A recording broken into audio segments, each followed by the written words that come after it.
তো আমাদের বাংলার ঋত্বিক দাও অনেক সময় থেকে বং ডেট নামক কিছু একটা চালাচ্ছে, আর আমি সত্যি এটা সম্বন্ধে জানতে চাই যে এখানে ঘটছেটা কি। হয় না কিছু একটা কিউরিয়াস কোশ্চেন যেটা সর্বদাই তোমার মাইন্ডে চলে, যে এই জায়গাগুলোতে আসছে কারা ভাই। আর এই জিনিসগুলোর সবচেয়ে বড় ব্যাপার হচ্ছে এটা, যেগুলো নাকি রিয়েল। মনে তো হয় এগুলো ফেক, কিন্তু তারপরেও কে জানি এরা কি করে কনভিন্স করে নেয় যে হ্যাঁ এগুলো সত্য। তো তবে দেখা যাক। ওকে, প্লে স্টার্ট। সিঙ্গেলের নাম হলো সুরজিৎ, যে আসছে হাওড়া থেকে। দোকানে চাবি নিয়ে গেছিস নাকি? ওখানে ঝুনঝুন করছে তোর কোমরে, গাড়ি থেকে বাড়া আছে। এখানে কি লাগে? ঝুনঝুন করছে, ইয়ামার এক ঝুলছে। আমার স্টিল মনে আছে যে 2012-13 দিকে যখন আমি একদম ছানা বাচ্চা ছিলাম, তখন আমি দেখতাম দাদাদেরকে সেই বাইক নিয়ে আসতো, গাড়ি নিয়ে আসতো, আর তারা সেই প্যান্টের এই হোঁকটাতে তাদের চাবিগুলোকে ঝুলিয়ে রাখতো। যেটা তখন ফ্যাশন ছিল, নিজে কুল মনে করতো। যাই হোক ভাই, আমার 2012-13 সেই দাদাদের দেখে বেশি ইমপ্রেস হয়েছে, আর ভেবেছি আমিও বড় হয়ে এই ধরনের কিছু একটা করবো। তো ব্যাস। Please introduce yourself. সুরজিৎ। 4 মার্কসের কোশ্চেন।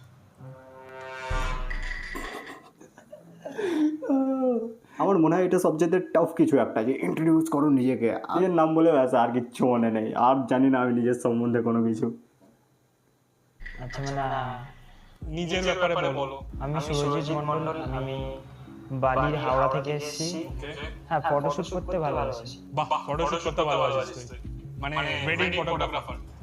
ওয়েডিং বলতে পারবো, বা আমি নর্মালি অন্য মানে কি বলবো, অন্য কারো ফটো তুলতে ভালোবাসি, নিজের ছাড়া। নিজে কেন ফটো তুলতে ভালোবাসিস? নিজের ফেস কাটিং ভালো না। তোকে ভালো করে কথা বলতে হবে, তবে তুই সুযোগ পাবি। মিউ মিউ করে কথা বলিস না। আচ্ছা, জোরে বল। কি জন্য এসেছিস এখানে? ডেটে না, বাবা, মেয়ের জন্য এসেছিস। মেয়ের জন্য। কি জন্য এসেছিস? মেয়ের আরে ওকে ওকে ওকে ওকে, মনে করলো আমার এতক্ষণে যে ব্লাইন্ড ফোল্ড ডেট। ঠিক আছে, ব্লাইন্ড ডেট, কিন্তু এখন কিসের জন্য বেঁধে রাখা হয়েছে? এখন তো সে ঋত্বিক দার সাথে কথা বলছে, আমি বুঝে উঠতে পারছি না এখন কি জন্য চোখে এটা বাঁধা রয়েছে। আমি ভাবতে পারিনি ঋত্বিক দা তুমি একটা ছেলের সাথে ডেটে চলে আসবে। এখন বেঁধে রাখার কোনো মানেই হয় না, তার সত্ত্বেও চোখে বেঁধে রেখেছে। বেচারা আর কিছু দেখতে পাচ্ছে না, অন্ধ হয়ে কথা বলছে। মেয়ের জন্য। আরো জোরে। মেয়ের জন্য। আরো জোরে বল। মেয়ের জন্য। মানে এই তো বলে বাপি হচ্ছে না রে। রিমোটে টিপে যাচ্ছে, বলে উঠছে না। কার জন্য? মেয়ের জন্য। ঠিক আছে, ফালতু ফালতু ছেলেটাকে আরো বেশি নার্ভাস করছে। সুন্দর বড় চুল আর গোঁফ, এই স্টাইলটার পেছনে কে ইন্সপিরেশন? আমার বাবা। এই তোর বাবার বলে এরকম লোক আছে, হিরো লাগছে। গোঁফটা খুব সুন্দর আছে, আর এমনি দাড়ি কি বেরোয় না? না, কেটে যার বেরিয়েছিল পুরোটা কেটে দিয়েছি। পুরোটা কেটে গেছে। কেন এসেছিস তুই বম্বেতে? মেয়ের জন্য। আরে ভাই, বললে না। বম্বেতে কেন এসেছিস? মানে কেমন টাইপের মেয়ে তোর পছন্দ? দেখতে সুন্দর হবে, আর যে আমাকে বুঝবে। সুন্দর মানে তো ডেফিনেশন কি? মানে অনেক রকম মেয়েদের আমাদের আছে স্টকে। তো তোর কেমন মেয়ে পছন্দ?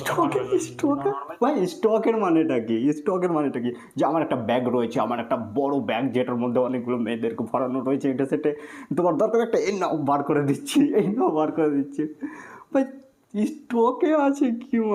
ঋত্বিক দা বাংলার বড় ইউটিউবার তো হতে চাইছে, নো ডাউট, এখন প্রায় হয়েও গিয়েছে, কিন্তু ভাই কথা বলার কি এটা কি ধাঁচ যে আমাদের স্টকে অনেকগুলো রয়েছে, ইউনো। চুল বড় থাকবে। তোর বাবার মতন বড়? না। আচ্ছা, মানে নরমাল বড় হয়ে গেল। হ্যাঁ, দেখতে একটু ভালো হলেই চলবে।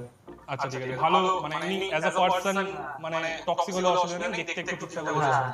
কি তোর পার্সোনালিটি কোনো ব্যাপার নেই? সে কোনো ইস্যু নেই। তোর আগে কোনো গার্লফ্রেন্ড ছিল? হ্যাঁ হ্যাঁ, কি বলছিস রে? হ্যাঁ ছিল। এতক্ষণ পর্যন্ত ঋত্বিক দা মনে করছিল যে ছেলেটা মোটামুটি আছে, কোনো ব্যাপার নেই, কেউ হয়তো আগে ছিল না। ভাই এটা কি জাজমেন্টাল মাইন্ডসেট? কেউ যদি দেখতে খারাপ হয় তার মানে তার কোনো ফ্যামিলি নেই, তার কেউ থাকতে পারে না, সে অনাথ আশ্রম থেকে এসেছে। ঋত্বিক দা শোনো শোনো, আছে ভাই আছে, এখন সবার আছে, এখন এমন কেউ নেই যে কারো নেই এই সেই ইত্যাদি। কেউ না কেউ ঝোলঝাল কিছু না কিছু করে রেখেছে। ছিল কটা? একটাই ছিল তো? ওটা আমার একটা বন্ধুর এক্স, মানে বন্ধুর গার্লফ্রেন্ড ছিল, ওদের ঝামেলা হতে আমার কাছে এসেছিল, তারপর আবার ওর কাছে চলে গেছে। বন্ধু কিনা আমার সাথে গেম হয়ে গেছে। ট্রানজিট ছিল। কতদিনের জন্য তোর কাছে ছিল? 4-5 মাস। মানে ওই টাইমে তুই ওর সাথে কি কথা বলতিস? মানে কেমন নরমালি ওকে পড়তে দিয়ে আসা, স্কুল নিয়ে যাওয়া, তারপর কি করছে সারাদিন, কখন ভাই আমার তুমি ওর ছিলে না, বিএফ ছিলে না, তুমি ওর বাবা ছিলে। টিউশন নিয়ে আসা, টিউশনে ছেড়ে আসা, স্কুল নিয়ে যাওয়া, স্কুলে ছেড়ে আসা, খাইয়ে দেওয়া, এ ধরনের কিছু একটা বলে হয়তো আমিও এটা প্রমাণ করছি যে আমিও জাজমেন্টাল মাইন্ডসেট। কিন্তু এরকমটা হয় বেশিরভাগ ক্ষেত্রেই, যারা ওই সেই একটু দেখতে খারাপ না তাদের সাথে এমনটাই হয়। কোথায় কি করছে, খাচ্ছে, ঘুমাচ্ছে, এইসব। তারপরে এমনি কি ঝামেলা হলো ওর সাথে? ঝামেলা কিছুই না, আমি তখন ক্লাস 11-এ। ও একদিন হুট করে ফোন করে যে আমি আর থাকবো না। আমি আর জিজ্ঞেসও করিনি যে কেন, পরে জানতে পারলাম যে আমার ওই বন্ধুরা সাথে আবার রিলেশন হয়েছে। পিওর নাইস গাই ভাই। কোনো ব্যাপার নেই, থাকলেও চলবে, না থাকলেও চলবে। আমার ভাইয়ের কোনো ইমোশন নেই, ঠিক আছে না? দেখো, ভাইকে ছেড়ে গেল, দেখো ভাইয়ের কাছে কে থাকলো না থাকলো, কে কোথায় ঘুমালো, ভাই লিটারেলি ডগ ফিলসফি ফলো করে, ঠিক আছে না? তুমি যদি কিছু বলতে যাও তোমার মুখের পর মুখে। দেখো ভাই, এখন ইন্টারনেটের জগতে যারা একটু দেখতে ভালো, ঠিক আছে, তারা ইনস্টাগ্রামে, সোশ্যাল মিডিয়াতে বেশ ফটো আপলোড করছে আর বেশ এনজয় করছে খুব। আর যারা একটু দেখতে খারাপ, ঠিক আছে, তারা ইনস্টাগ্রামে কোনো ফটো আপলোড করে না, তারা কোনো ফটো ক্লিক করে না, তারা শুধু লোকের ফটো ক্লিক করে যাচ্ছে আর এইদিকে লোকের এক্সকে কাঁধে করে স্কুলে ছেড়ে আসছে। ও কি এখনো বন্ধু আছে তো? হ্যাঁ, দেখলে কথাবার্তা হয়, কিন্তু আগের বন্ডিংটা আর নেই। না ছেলেটা হ্যাঁ, ছেলেটার সাথে কথা হয়।